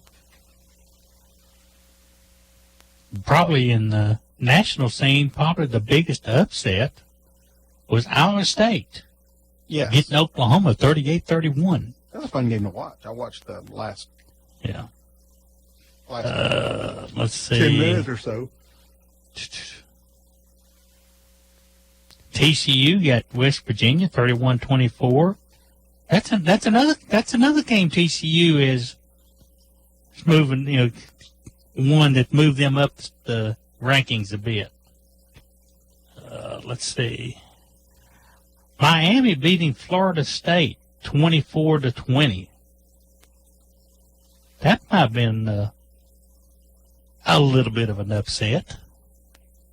I don't know how much one, but probably most people would have thought Florida State would win that ball game, I think. Just so Miami's kind of sneaking their way back up into the correct. upper echelon. Or correct there. Did you think Rick would do pretty good there? Yes, I did. Just for the talent base plus his kind of a discipline overall I control. think the fact that he will bring a disciplined style to that team that they've probably not seen in a long time I would think so too. will probably change their direction a whole lot. The talent is there, but was it ever harnessed in the right direction? And with Mark Richt being a Miami grad too, I didn't know that. I didn't realize that. Mhm. Thought he was Florida State. So with him being a Miami grad and coming out of the Miami philosophy with his discipline, the players are going to go along with his discipline probably a little bit better than what a lot of others, because he understands the Miami mystique as well. Oh man, can you imagine all the distractions down there in that camp? I mean, potentially around that city. Oh, Yes. Good night. Go get him, Rick. Take your own track there. I really did. I thought he would do well, and I thought he would do well pretty quickly. All this talk about the ACC being so far up and the SEC being down, I don't know. I think the ACC is probably up a little bit compared to what they have historically been. What's Georgia Tech's current record? And I think that the SEC might be a little bit off from what they've historically been the last 20 years. But see, I don't But think that doesn't mean that it's flipped by any stretch of the imagination. I just when you look at Georgia, Tennessee, Florida, those three on the east. Florida and Tennessee, you have to have questions about. Kentucky is a little stronger than usual. Vanderbilt is stronger than usual. South Carolina looks like they might be making some noise to be a little bit stronger than usual. But it's not the SEC that we saw in the 90s when you could take Florida, Georgia, and Tennessee and say they're going to beat anybody from the SEC on any day. And I don't think you can quite say that right now. So that's where I say that the SEC is probably down a little bit, and the ACC might be up a little bit when you look at Miami and Florida State as what they're doing right now. But Gotcha. All right. Anyway, That's the evaluation. that is. I'm looking for there's something I wanted to Hey, say while, about that. while you're looking at this, I'm going to hit a little bit on something that I saw out of NASCAR. I'm not talking about standings or anything. This is just an article that I picked up. Paul Newberry wrote an interesting commentary article. And what caught my eye, NASCAR faces a generation that's just not into cars. I go, I'm talking about the generation. This generation, this generation is into video games and all this stuff. Yeah. They're not into the cars. I'm with you. And I thought, okay, what's he going to say about this? So I sat down and read the article. And empty streets, it starts out from empty seats at the tracks to dwindling numbers watching at home. NASCAR has a popularity problem. Well, everybody's seen TV, seen the empty seats. Yeah. It's there. Many Americans, young Americans especially, just don't dig cars like their parents and grandparents. You know something? I can see that. Yeah, I can too. Yeah. You go, NASCAR, how many of us watch NASCAR on Sunday or whatever and think about, that could be us out there? Or we watch racing and I'm sure Doc is the same as I have because you drive Camaros. Get a curvy road. Don't you get on a good curvy road with no traffic and you sit there and buzzing right along and you're thinking, That's speed limit. Of course.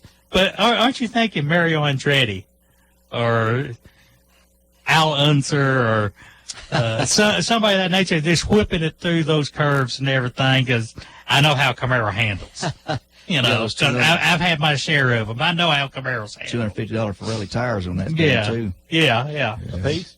Yeah. 20,000-mile tires. That's the key number. And he talks about this. He says on a personal level he can vouch for this change. He has a son that's 18 years old and a college freshman. Does not have a driver's license. How do you get around? Uber. Let me guess. Uber, buses, No. walks. There's multitudes of ways of getting around in the bigger cities and even in Chattanooga. Do you absolutely have to have a driver's license to get around? I didn't have one for 2 years. So, I mean, but, Amen. the bus service can get you there. Now, it may not be as convenient for you, Yeah. but you can get there. Even in Cleveland, we have a small bus service now that if you really need to get around, it'll get you around. Give me that. Jot that number down. Will they come to the bar and pick me up? They might. I don't know. All right. But, I was reading this article and some of the things jumping out there at me because that's not the first instance I've heard of a teenager that's as much as 18 or 19 years old that doesn't have a driver's license. Now, Tommy, myself, I'm sure that as soon as your 16th birthday rolled around, you was chomping on the bit to go down there and get that driver's license. When it learner's permit even? Your learner's permit at 15 and a half. Yeah. Got to have that. I don't know if Tommy made this cut. He may have been, but Marlo, you remember the license at one time were paper. Yeah. Twofold. Mm-hmm. Did you ever have a paper license? No. Yeah, I did. Yeah, I did. And then remember, if you get a ticket, they'd staple the doggone ticket to it, and you'd have staple holes in it. Exactly. And I got the old guy named Green pulled me over down there behind McDonald's one night. Cop named Green. He run that dang strip down there all the time. Yeah. Anyway. Several factors have conspired to make the automobile much less of a must-have product for young people. Most notably, a generation that has grown up on computers and smartphones views car as nothing more than a major crimp in their lifestyle. When they're behind the wheel, they can't be on their devices. I agree. Yeah. Yeah, you just just drive down the interstate there in in Chattanooga with the traffic. Yeah. And if it's stop and go traffic, you look over and Third of them. girl, Yeah. girl- yeah. Third one. Every other car you'll see, they're This is still related, but have you guys noticed this as near the end of the show? There's a lot more traffic out on the doggone roads here the last 6 weeks. Is it just me? You may not happen to know this. There's just my little trick, Cleveland, Chattanooga here. It's just thick. It's just thick. There's I've noticed it longer than just the last few weeks. Okay, I want to say, I've there's a lot more traffic out. I've noticed it for the past 6 months. 6 months, maybe. I'm cutting a little short. Yeah. Just even here lately. Yeah. Just going down I-75, there's not these big gaps in between. Where's all these people coming from? where are they going? That's what I'm saying. And they ain't all trucks either. But anyway, I saw this article and I read it and I thought, wow, this kind of makes some points and some things you got to think about. Things Or- make you go, Yeah. Hey, that should be a song. I think it Yeah. is. CNC Music Factory. Yep. 1980, 88, maybe. 88, 89. Yeah. Saw CNC Music Factory one time. 2004. Only the original singer was Freedom Williams. Okay. Remember him? Martha Walsh was on that as well, but didn't get his autograph. I played too much of a nice guy that night. But I got Vanilla Ice's autograph. Did you really? That same venue 2 weeks later. Yeah. One song could. Yeah. He teased that song throughout the whole concert. He played a lot of rock music, a lot of acid rock, but he played the Ice Ice Baby, and he teased it throughout the whole thing. Well, you got to. Yeah. So Tennessee, South Carolina. Can Tennessee get it done this week? My heart says yes. No. My brain says no. Bet the mortgage on it. No. Okay. Does Jones make it past the Alabama game? Conventional wisdom of the past said you don't remove the coach to the end of the season. So if The we, problem is today is you have that early signing period coming up. God, So, and there's an article today that I read that was discussing that very point, is that this might be a changing of the guard, that you remove a coach sooner than you would have in the past, so you'll have your future coach in place at the end of the season in time to get that early signing period in. But if you're going for a guy that currently has a job, you can't do that.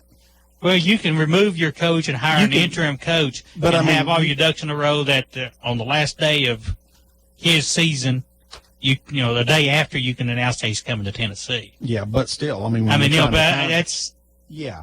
But in this day and age of social media and everything, and you having to get current employers' permission. I mean, unless you get John Gruden, yeah. I'll cut my hair.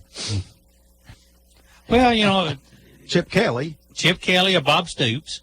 Those are the Stoops is three not names. coming. Those are the three names I heard mentioned Right. in this article that would be available in the correct time frame. Why do we think Tennessee's such a great job for a coach to have? Why do we think that? I mean, we do. Everybody in this room does. Yeah.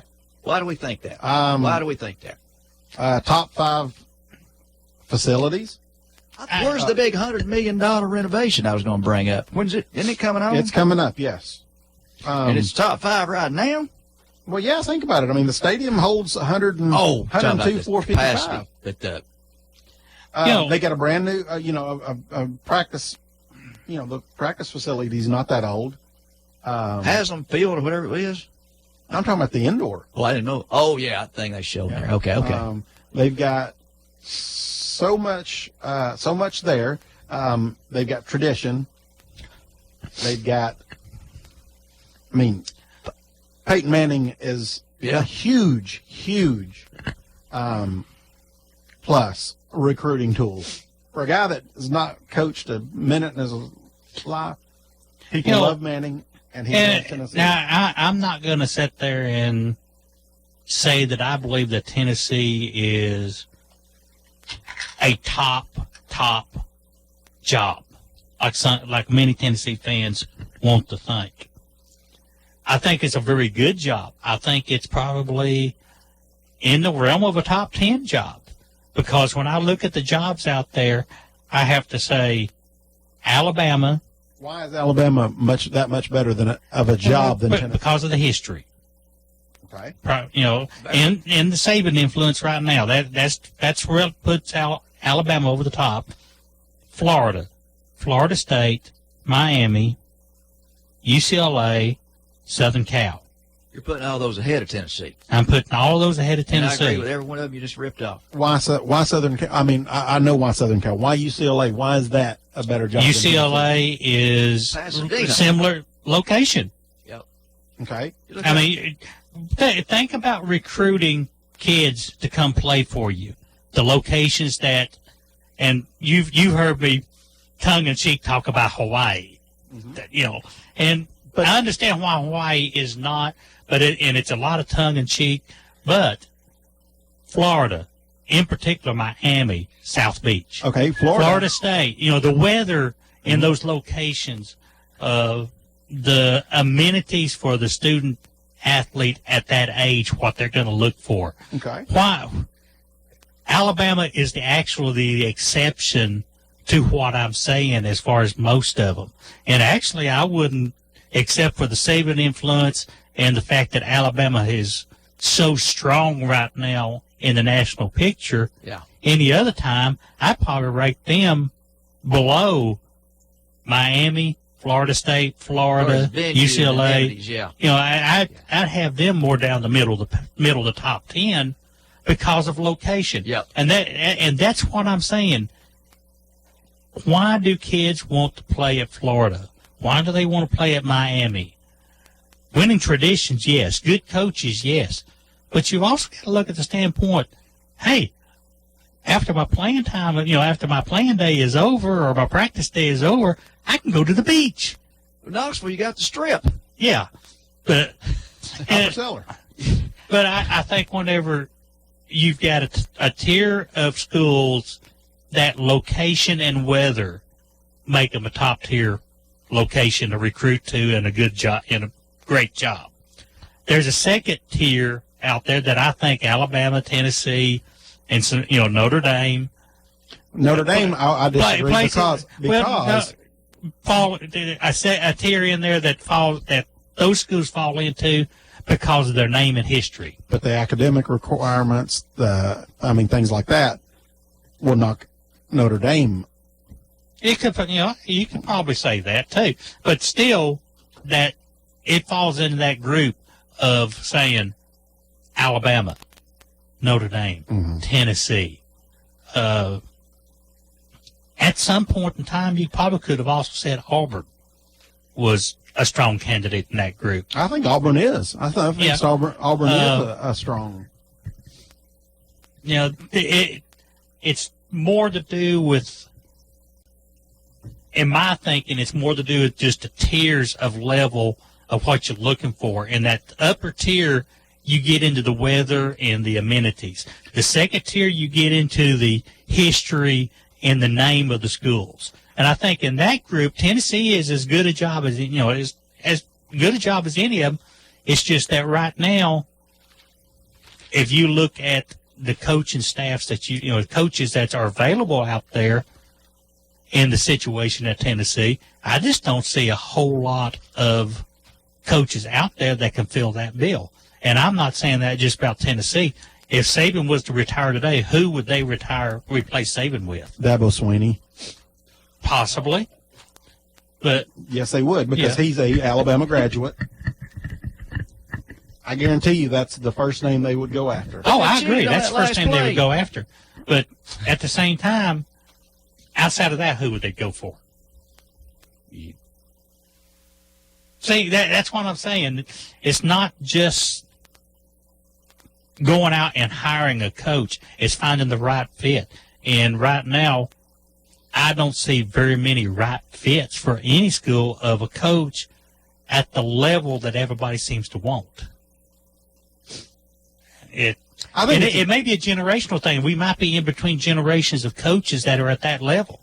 or maybe we're at a time where fan bases are unrealistic about I agree with that. That just as I mean, here's really? the thing. There's people that want McElwain's head at Florida, yet he's won 2 out of in his 3 years at Florida. He's won 2 SEC East championships so far. But the knock on him, well, he can't develop a quarterback. I mean, look at him. He's had 3 quarterbacks in 3 years. Yeah. The quarterback from 2 years ago is starting at West Virginia right now. So there's people that think that he should be, and plus losing last week to LSU. Yeah. Okay, LSU, another great example. You got Orgeron, who just got hired last year. They're already ready. Some people are ready to get rid of him. Yeah. You got Jones that back-to-back 9-4 years. We've won 3 straight bowl games yet. We're sitting at 3-2, and right now people are it's clamoring the for his contract head. thing is the big 2, 5th year, right? We're Yeah, not forgetting about 5 that. years. Yeah. Because you make a commitment here. Well, it's got to be another 5-year contract, right? If you get another coach, yeah. You get So it. who do you go get? That's why they pay John Curry big money. So I mean, and that's the whole thing right there. Is everybody thinks that Tennessee is a top 2 or 3 job? I think it's a top 10 job. It's a top 10 job. It's not. But a top I don't 2 think or it's a 3. top 2 or 3 job. But there's a lot of Tennessee fans out there who think that they ought to be say, "Hey, we want you want anybody as a coach at Tennessee," and they'll come. But it being a top 10 job means somewhere once every 4 or 5 years or more, Tennessee should be playing for an SEC championship. I agree totally. And should be playing for a possibility to get into the playoff. I agree with you. Whether totally. they get beat in that game versus Alabama and Yeah. don't make it, that's neither here nor there. Yeah. There should be. Last year was a perfect example. They had a trip to Atlanta all but booked, and they couldn't beat Vanderbilt, and they couldn't beat South Carolina. That Vanderbilt came down to They got beat. They got beat by. fourth down or third down. No, they ended up. It was something else, but they got beat by South Carolina Yeah. and a high school senior Yeah. quarterback. Yeah. That's what Unexcusable. Do you remember my little cheesy thing I sent with the John Curry doctored up? I wrote, if Butch loses to South Carolina Vanderbilt again, he's gone. Yeah. And that may very That was well the two. happen. That was Yeah. the two. So anyway, well, we've gone a little overtime, but don't worry, we're not going to charge extra. Free radio. That's right. We'll be back with you hopefully next week with some more good sports, some high school, some college. Hopefully, we'll be talking about a Tennessee win. If not, we'll be previewing what will probably be a very ugly Tennessee-Alabama trip. So everybody have a great weekend. Enjoy the weather, the fall weather in Tennessee. It's been beautiful, and we'll see you next time.